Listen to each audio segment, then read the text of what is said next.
Alhamdulillah,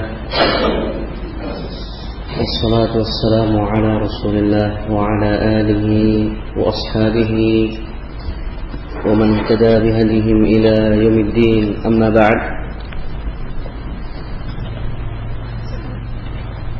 Ayat yang terakhir yang telah kita baca, walam yakul lahu kufuwan ahad.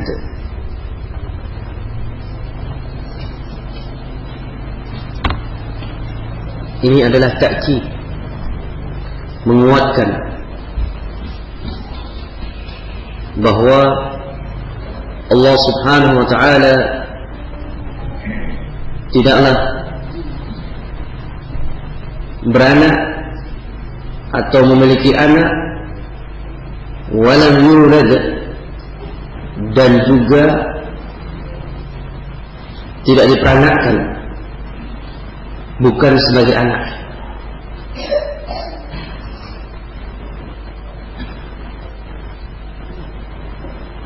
Dan telah kita ingatkan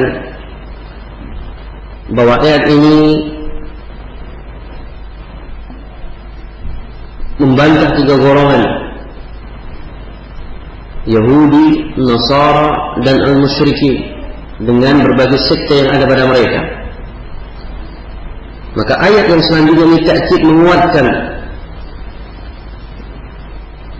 Allah menyatakan walam yakul lahu kufuwan ahad, dan tidak ada kufuwan yang semisal, yang bisa menyamai bagi Allah Subhanahu wa ta'ala. Tidak ada satupun yang bisa musawiyan, menyamai sifat-sifat Allah Subhanahu wa ta'ala.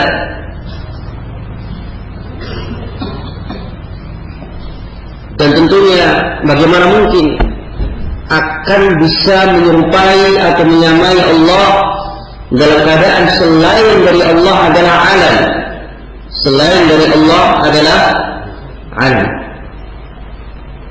Sebenarnya kaidah yang sudah antum hafalkan, ma dunallah fahuwa, bahwa selain daripada Allah itu adalah, dan tidak ada yang sifatnya alam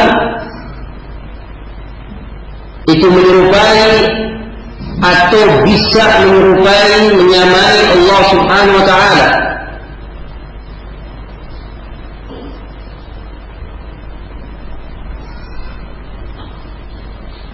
Kalau ini difahami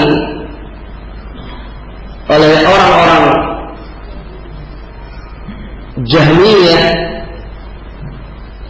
Mu'attilah, atau Mu'awwilah, Asy'ariyah dan yang lainnya, mereka tidak akan terjebak dalam mengingkari tentang permasalahan al-istiwa.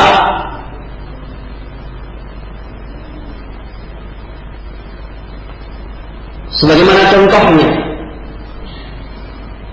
satu contoh di dalam ceramahnya, dalam kumpulan nasihat yang ditulis oleh Habib Mundir Al-Musawwa rumahnya, dalam risalahnya cukup tebal, pembahasan tentang al-istiwa. Dia katakan banyak sesat orang ketika membahas permasalahan ini. Terbalik kondisinya. Saya ditanya kenapa demikian, jawabannya mudah. Kalau seandainya Allah itu beristiwa, bersemayam katanya di atas arsy, lalu di mana Allah ketika arsy belum diciptakan? Itu jawabannya.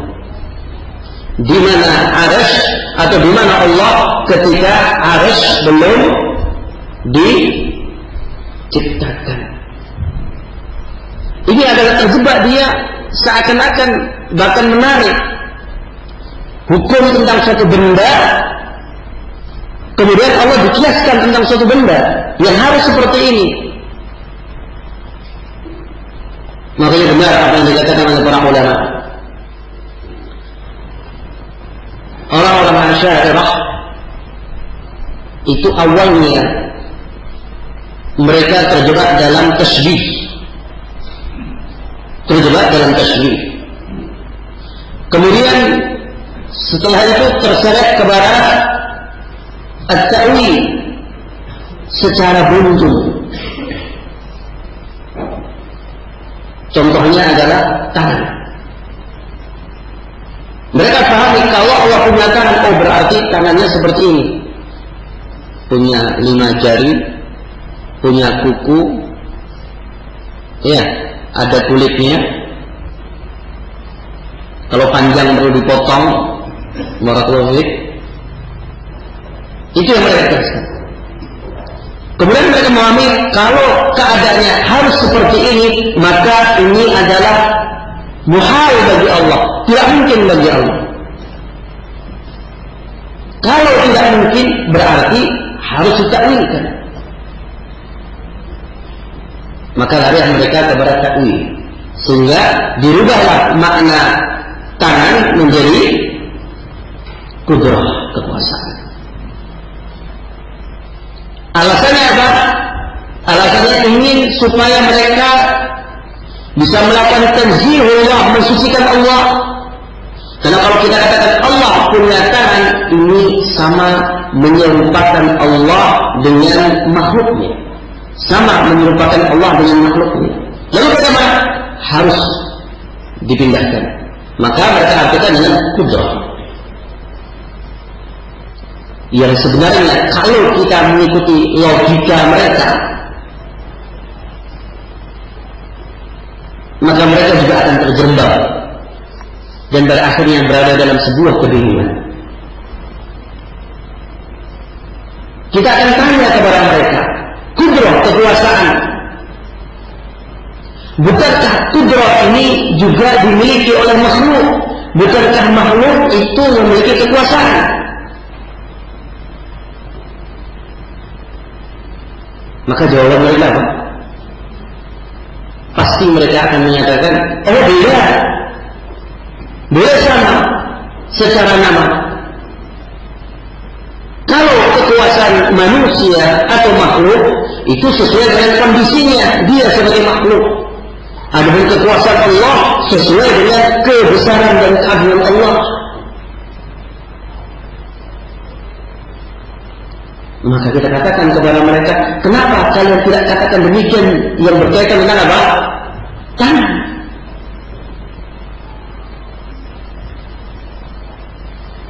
Itu keanehan yang ada pada mereka. Jadi mereka dalam menetapkan sesuatu dimulai dengan sebuah logika tasbih. Ketika tidak masuk di akal mereka, maka mereka kembali kepada akal juga, yaitu mentakwilkan. Oh, kalau bukan berarti demikian. Ini termasuk yang berkaitan dengan istiwa. Mereka katakan kalau istiwa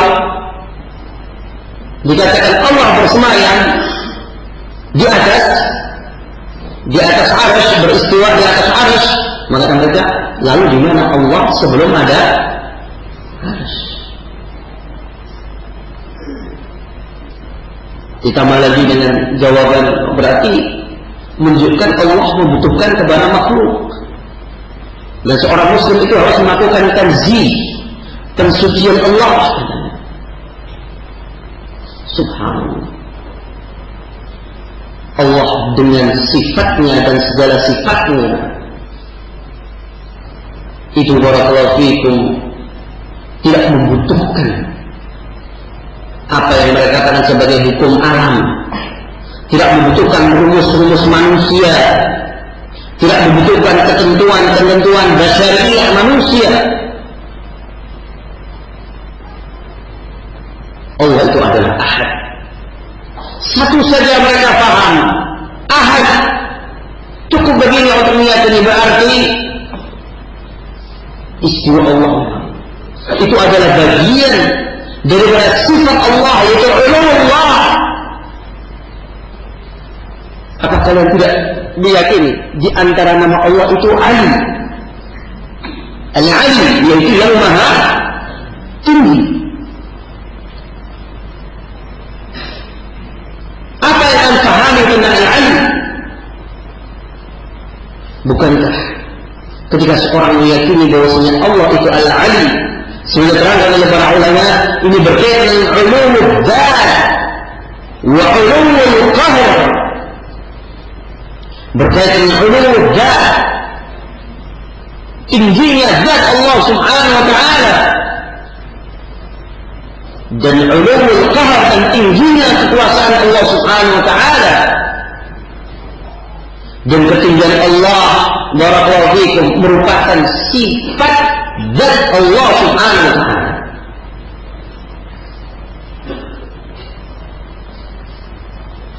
Ini yang kita sayangkan, dan itu yang menjadi mereka katakan sebagai aqidatul awam.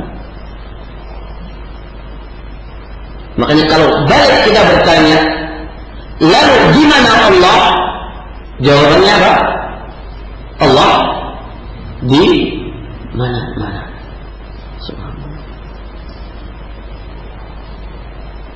Allah di mana-mana. Syekh Muhammad Aman Al-Jami pernah berdialog dengan salah seorang anak mahasiswa yang baru masuk. Syekh Muhammad Aman Al-Jami rahimahullah sudah wafat. Seorang alim, termasuk barakallahu fikum ulama besar di Madinah, dosen di Madinah. Dalam syarah beliau dari kitab Qawaidul Musla, dia kisahkan suatu saat ada mahasiswa baru tes. Ditanya dia, Allah, dan itu jawaban umum, apa pertanyaan umum tentunya. Maka spontan dia menyatakan Allah fi kulli makan. Allah di mana-mana. Subhanallah, pada waktu itu di hadapan Syekh ada sebuah apel. Ada buah-buah, bukan sebuah apel, yaitu buah-buah, kemudian disajikan, diberikan. Silahkan makan dulu. Diambil apel. Ketika akan dibilang, hati-hati. Kamu katakan tadi Allah di mana? Berarti kamu sekarang baru makan Allah. Karena Allah berarti ada di apel yang kamu makan. Oh, bukan seperti itu. Lalu bagaimana? Ya pokoknya di mana-mana. Berarti dalam apel kamu tidak, di kamar mandi tidak, di atas tidak, di bawah tidak. Lalu di mana? Di mana ya kawan? Ya di mana-mana. Ini bingungnya mereka. Masya Allah. Aneh ya ketika kita tanya dengan hadis yang diriwayatkan oleh Imam Muslim dan yang lainnya. Allah turun pada sepertiga malam terakhir. Turun pada sepertiga malam terakhir. Ketika dikatakan Allah turun, kata mereka, oh bukan turun. Yang turun itu adalah kekuasaan dan kudrah Allah. Kalau Allah tetap, berarti tetap di mana kalau Allah tidak turun? Di mana-mana juga. Bingungnya mereka. Allah tidak turun. Allahul musta'an. Logika yang sangat menggelikan, karena ini alam pikiran manusia dengan tentunya ini adalah suatu hukum yang berbeda, dan hukum alam memang demikian tentunya. Kalau turun berarti tempat lain apa? Kosong. Itu hukum benda. Kalau turun berarti apa? Yang di atas kosong. Kalau tiap sepertiga malam terakhir turun, ini sekarang sepertiga di Jawa, kemudian ini bergeser ke Sumatera, bergeser barakallahu fikum ke ke India, terus bergeser, terus. Kemudian kata Habib Mundir Al-Musawwa, katanya kalau demikian berarti Allah nggak pernah di langit dong. Lalu di mana Allah? Katanya. Kalau dikatakan bahwa sepertiga malam terakhir itu Allah turun ke langit dunia, berarti Allah nggak pernah di langit. Dengan konsensus Ahlus Sunnah, bahwasanya Allah, konsensus Wahabi yang menyatakan Allah berada di atas langit, berarti komitmennya Allah tidak pernah di atas langit. Kenapa?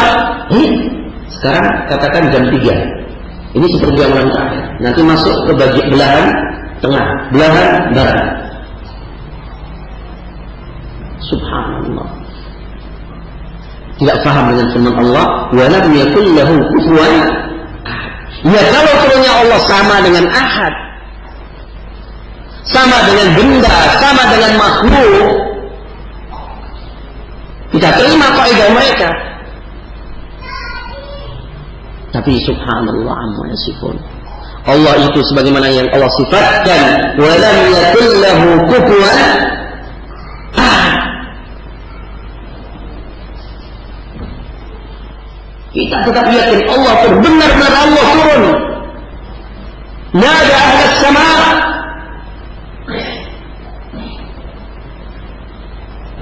Bagaimana cara turunnya? Itu yang kita kalau kita tanya.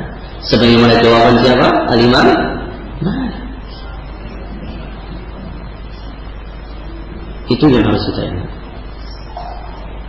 Tapi lucunya kembali mereka membawa perkataan Al-Imam Malik dengan gaya bahasanya, sehingga seakan-akan bahwasanya maklumnya di sini adalah maklum sebagaimana yang terpahami secara kaidah hukum alamnya. Subhanallah. Ini musibah. Seharusnya firman Allah, walam yakul lahu kufuwan ahad, ini menjadi hujjah yang harus mereka pegangi. Maka kata Syaikhul rahimahullah, lam yakul lahu ahadun. Yang pertama, coba perhatikan, para ulama ahli tafsir menyatakan ini ada sebuah makna yang sangat agung. Yang pertama, penegasan qul huwallahu ahad. Yang akhir ayat, walam yakul lahu kufuwan ahad. Ahad yang pertama, penegasan tentang Allah. Yang terakhir, apapun yang ada di muka bumi ini, tidak ada satu pun yang bisa menyamai tentang Allah. Dan di sini ahadun nakirah, sebagaimana diingatkan oleh Ibnu Qayyim rahimahullah taala, ketika nakirah seperti ini, maka sifatnya am, tidak ada satu pun secara mutlak yang serupa dengan Allah Subhanahu wa taala. Lam yakun lahu ahadun musawiyan fi jami'i sifatih. Tidak ada satu pun yang bisa menyamai fi jami'i sifatih,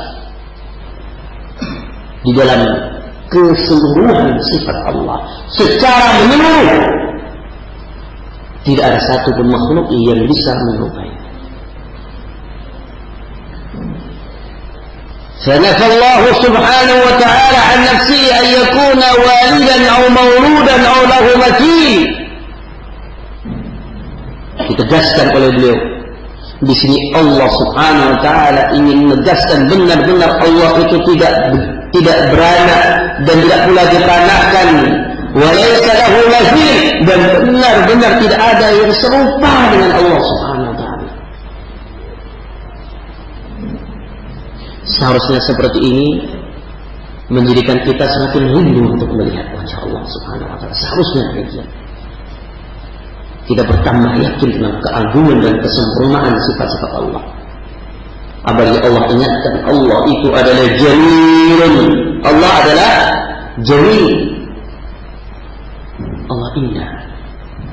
Maka kita pun tentunya seharusnya semakin termotivasi sebagaimana doa para salaf, Allahumma rzuqna an-nazara ila wajah. Ya Allah,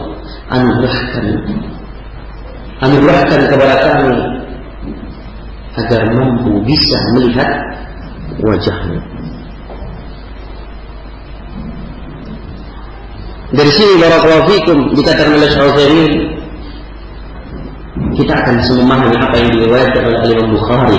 Kenapa surah Al-Ikhlas dikatakan innaha ta'dilu thulutsal Quran, ta'dilu thulutsal Quran.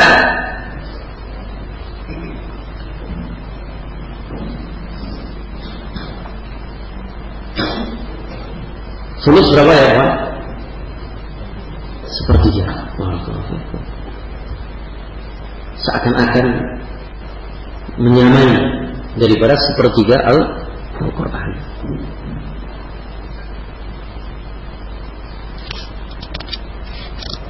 Ada barakallahu fikum riwayat dhaif, lemah yang disampaikan di ceramah-ceramah umum. Kata suatu saat Rasulullah bilang, siapa yang bisa menghantamkan malam ini?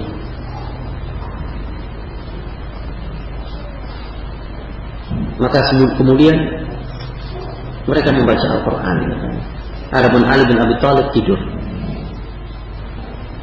Dan sebelum selesai, maka ketika Ali bin Abi Thalib berada di pagi hari, kemudian dia datang kepada Rasulullah SAW. Dia menyatakan bahwa saya telah menyelesaikan Al-Quran. Kenapa? Saya telah membaca suratul Ikhlas berapa kali? 3 kali.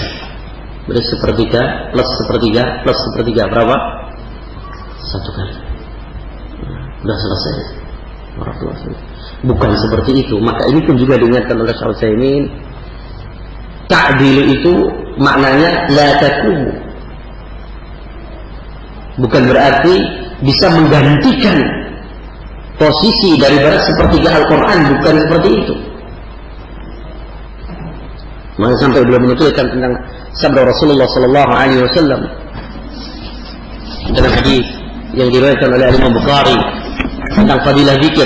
Barang siapa yang berkata la ilaha illallah wahdahu la syarika lah, lahul mulku wa lahul hamdu wa huwa ala kulli syai'in qadir, 1 kali, faka'annama a'taqa arba'ata anfusin min bani Ismail. Orang yang membaca la ilaha illallah wahdahu la syarika lah, lahul mulku wa lahul hamdu wa huwa ala kulli syai'in qadir, maka sekali dia membaca seakan-akan dia telah membebaskan 4 orang daripada keturunan Bani Ismail. Membebaskan 4 budak. Subhanallah. Boleh nggak ikhwan ketika kafarah kita dibayar dengan membaca la ilaha illallah? Dan ta'dil. Kata Syaikhul Utsaimin di sini, kata Rasulullah, faka'annama ataqa, seperti membebaskan 4 budak. Maka kata Syaikhul Utsaimin, wa ma'a dzalik law kana 'alaihi raqaba kaffara lam yakfihi 'ala al-kaffara. Maka kalimat yu'adil itu bukan yaqumu maqamahu, perlu diingat. Bukan berarti yaqumu maqamahu, tetapi yang diinginkan sebagai tegas oleh Syaikhul Utsaimin, kandungan makna yang demikian sempurna tentang uluhiyatullah, kemudian juga tentang rububiyatullah, dan tentang asma dan sifat Allah Subhanahu wa ta'ala. Ini keagungan daripada suratul Ikhlas. Maka sekali lagi, walam yakul lahu kufuwan ahad, ditegaskan oleh Syaikhul ini berkali-kali belum mengingatkan, ini adalah penegasan bahwa pada semua sisi sifat yang Allah miliki itu tidak sama dengan sifat yang dimiliki oleh makhluk. Walaupun mungkin nama boleh sama, tapi hakikatnya tentu barakallahu fiikum berbeda. Sehingga para ulama bahkan dari sisi Sesama makhluk, nama sama, tapi hakikatnya bisa berbeda. Hakikatnya bisa berbeda. Sama-sama makhluk, sama-sama makhluk. Berjalannya ular dengan berjalannya kita beda atau tidak, ya teman? Sama-sama berjalan. Ini sesama makhluk dan banyak secara manusia atau secara hukum makhluk. Apalagi kalau kita kembalikan kepada Allah, tentunya benar-benar tidak ada satupun yang serupa dengan Allah Subhanahu wa ta'ala. Laisa kamitslihi syai'un, ini mutlak. Wa huwa as-sami'ul basir. Wa huwa as-sami'ul basir. Surah yang selanjutnya, surah Al-Falaq. Saya membaca Al-Falaq. Yang membaca surah Al-Falaq dengan hafalan, saya kira sudah hafal semua insyaallah. Bukan saya kira, saya yakin insyaallah. Nah, ya kawan, sukutukum idnukum barakallahu fiikum. Ya kawan, baca surah Al-Falaq.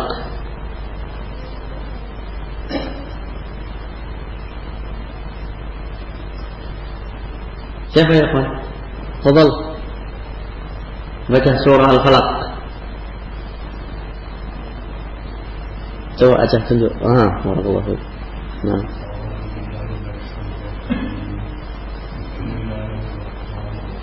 Iya.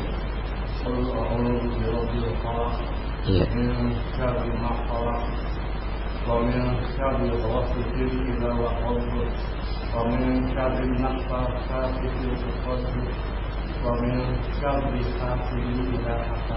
Barakallahu fiik. Tambahan sedikit, pengucapan shin bukan shin seperti itu ya. Jadi bukan a'udzu billahi minasy, la. Nah, tafasyinya bukan seperti itu sebagaimana yang sering mungkin kita dapatkan, tapi tetap syai. Nah, jadi tetap ash, juga bukan cara melebarkan mulut, dan biasa syai itu tetap. A'udzu billahi minasy syaithanir rajim. Biasa mulutnya. Jangan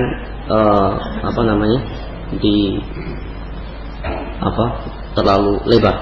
Nah. Kemudian qafnya juga demikian. Ingat makhraj qaf. Bukan di dalam sini. Kalau di dalam tapi ini di sini. Qaf. Nah. Qaf. Kul, bukan qul. Nah, bukan qul, tapi apa? Qul. Nah, bukan qul. Nah. Baik.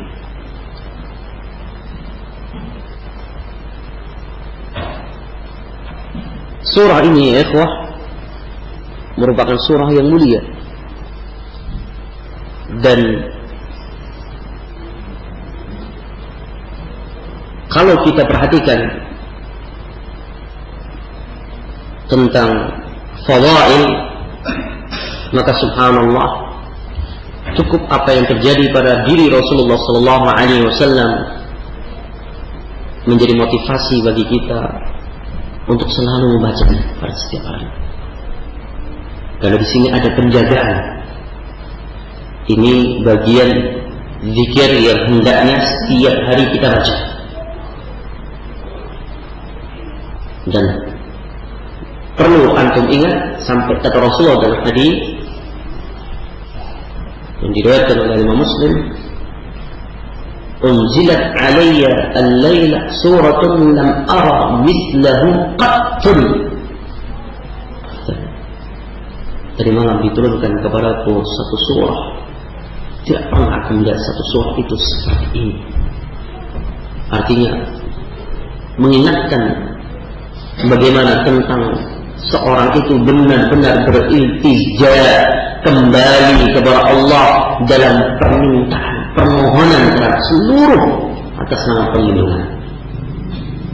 Dan inilah yang banyak ketika dia difahami menjadikan sebab kesyirikan yang berkaitan tentang makna al-isti'adzah.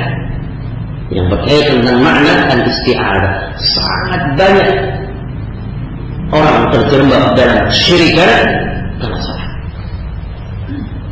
salah memahami makna al-isti'adzah, sampai pada tingkatan-tingkatan yang tidak wajar mereka beristi'adzah dengan selain Allah dengan tanpa sadar. Dan sering barakallahu fiikum orang ketika lewat tempat yang angker,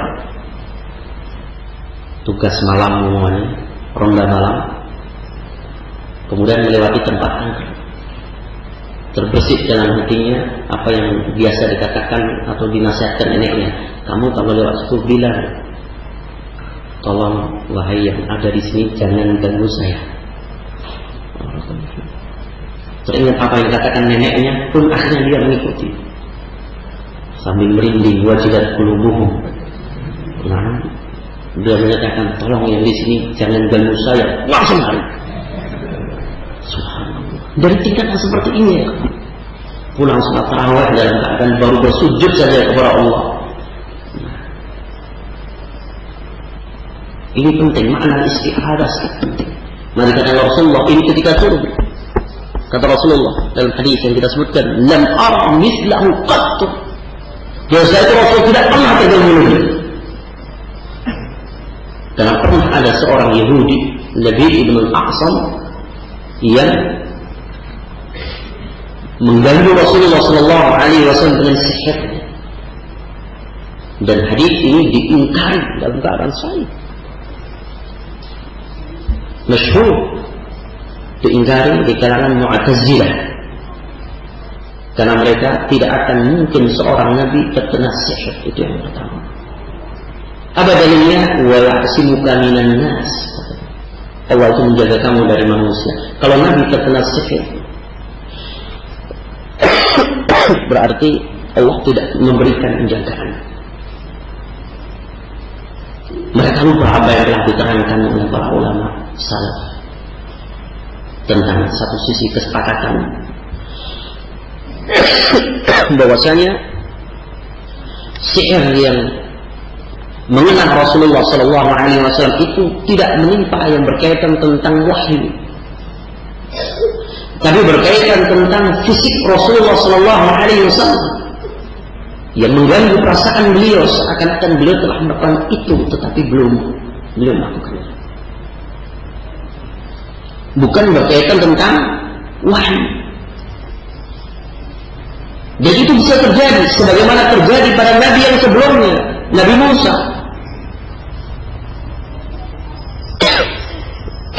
Ketika mereka melemparkan tali-talinya, tiba-tiba terlihat apa? Di bayangan Nabi Musa, apa yang nampak? Ular-ular.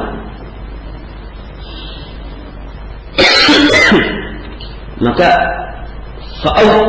tiba-tiba dia takut. Wajar manusia melihat itu, kemudian dia terasakan. Maka Allah perintahkan, fa'al jasa, lemparkan tongkat. Maka kemudian terjadi apa yang terjadi. Ini bisa terjadi seperti itu. Dan ini merupakan sebab turunnya daripada surah ini. Jadi pelajaran besar bagi umatnya. Dan setelah itu Rasul tidak pernah lagi tersentuh dengan apa yang dikatakan sihir ataupun yang lainnya. Tidak pernah. Dan memang diingatkan oleh para ulama, kejahatan yang selalu menjadi musuh para anbiya dan musuh para doa, musuh kaum muslimin, itu adalah perdukunan, sihir. Maka ayat ini sangat-sangat, sekali lagi, Kita bisa memahami kenapa Rasul menyatakan lam ara mithlahu qattu. Karena berkaitan dengan al-isti'adzah, dibimbing secara sempurna dari semua sisi dan semua keadaan. Semua kita baca keterangan, coba antum perhatikan. Qul a'udzu bi rabbil falaq min syarri ma khalaq. Sempurna. Dimulai dengan a'udzu bi rabbil falaq min syarri ma khalaq wa min syarri ghasiqin idza waqab. Sebentar lagi. Wa min syarri an-naffathati fil 'uqad wa min syarri hasidin idza hasad. Sempurna. Permohonan perlindungan kepada Allah secara sempurna. Ini al-isti'adzah. Maka yang berkaitan dengan al-isti'adzah, pengamalan Rasulullah mengagumkan. Sebagaimana beliau ajarkan kepada kita doa-doa penjajahan. Turun ke suatu lembah yang kosong, maka diajarkan kepada kita untuk membaca a'udzu bikalimatillahi tammati min syarri ma khalaq.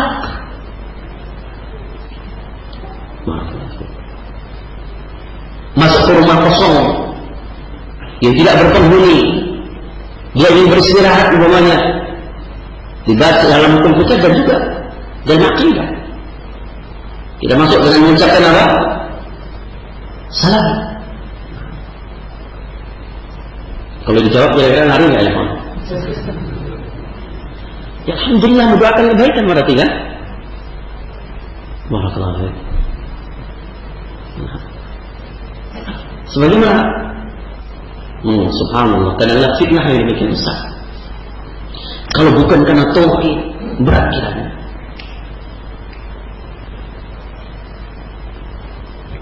Semangat seorang ikhwan, masya Allah, barakallahu fiikum, tahajud di masjid, barakallahu fiikum, sendirian dia masuk karena dirasa tidak ada orang, yakin alhamdulillah nyalain lampu, baca Quran. Ingin panjang dan supaya nggak mengganggu, ingin khusyuk karena takut dia mengganggu.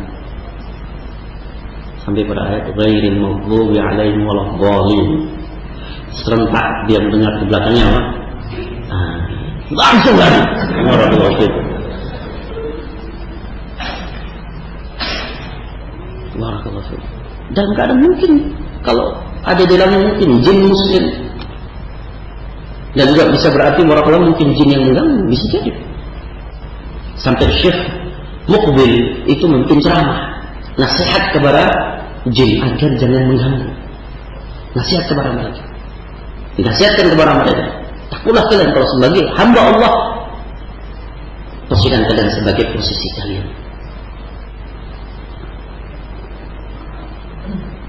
Awalnya, asbabnya yaitu ketika di maktabah itu barakallahu fiik. Saya tidak perlu ceritakan nanti. Yang penting barakallahu fiik, seorang itu menyerahkan sepenuhnya kepada Allah Subhanahu wa taala. Makanya di sini terjadi keanehan sebenarnya. Ini gaib. Dalam keadaan sana ada yang mengetahui perkara yang gaib, yaitu Allah, yang menguji kita, melihat kita, yang siap membela kita tatkala kita meminta perlindungan kepada Allah. Manusia itu barakallahu fikum ada qarin, dan di sana juga ada apa? Malaikat. Bahkan Allah sebutkan dalam Al-Quran, walahum mu'aqibatun min baini yadayhi mu'aqibatun yahtaduna min amri. Mu'aqibatun min baini yadayhi wa min khalfihi yahtaduna min amri. Gimana ini? Mu'aqibat, yaitu malaikat yang terus bergantian menjaga manusia. Ketika Allah perintahkan untuk menjaga, maka langsung menjaga. Yahfazuna min amri, Allah sebutkan dalam Al-Quran. Tapi subhanallah, bukannya yang takut kepada Allah dengan apa yang telah Allah berikan, seharusnya kita bertawakal kepada Allah, dia malah takut kepada yang seperti ini. Ini yang aneh. Makanya barakallahu fiik, hal yang seperti ini, cerita ataupun yang lainnya, kalau kita ke Arab Saudi itu bisa dikatakan tidak ada. anak kecil jalan di kuburan. Itu hal yang biasa. Karena memang tidak pernah dicekoki dengan khurafat, takhayulat. Dan bukti kekuatan tauhid yang diajar Rasulullah kepada para sahabat, masya Allah. Sampai kata Rasulullah, kalau aku tidak didahului oleh saudara Nabi Sulaiman, aku akan ikat syaitan ini menjadi bahan permainan anak-anak kecil di kota Madinah. Ini tarbiyah tauhid. Anak kecil yang berani menjadi permainan anak-anak kecil di kota Madinah.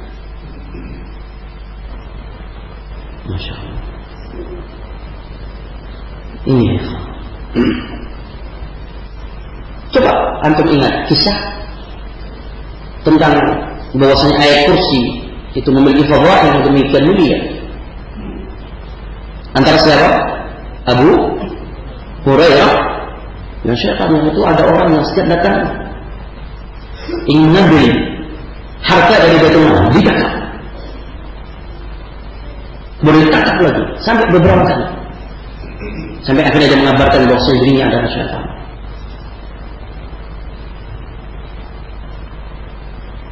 Kalau kita gimana ya? Nah, dia mengabarkan saya adalah syaitan namanya. Ini bukti para sahabat. Maka dikatakan juga oleh para ulama, hal yang sangat riskan bagi syaitan, bagi jin itu ketika mereka menampakkan dalam perwujudan yang lainnya. Kalau mereka menampakkan dalam perwujudan yang lainnya, itu sangat riskan bagi mereka. Sebagaimana yang dilakukan oleh Khalid bin Walid, ketika nampak sekali kesempatan, ambil pedang, sikat, Bismillah, Allahu Akbar. Nabi Ibrahim ketika nampak sebelum langsung ambil apa? Batu. Maka mereka sangat khawatir. Maka ketika orang itu takut kepada Allah, mereka semakin keding dan semakin tidak berani. Tapi kalau mereka takut kepada Allah, mereka akan semakin membesar dan semakin berani, semakin berani. Ini ayat surat ini, insya Allah, kalau kita paham, sangat banyak faedahnya.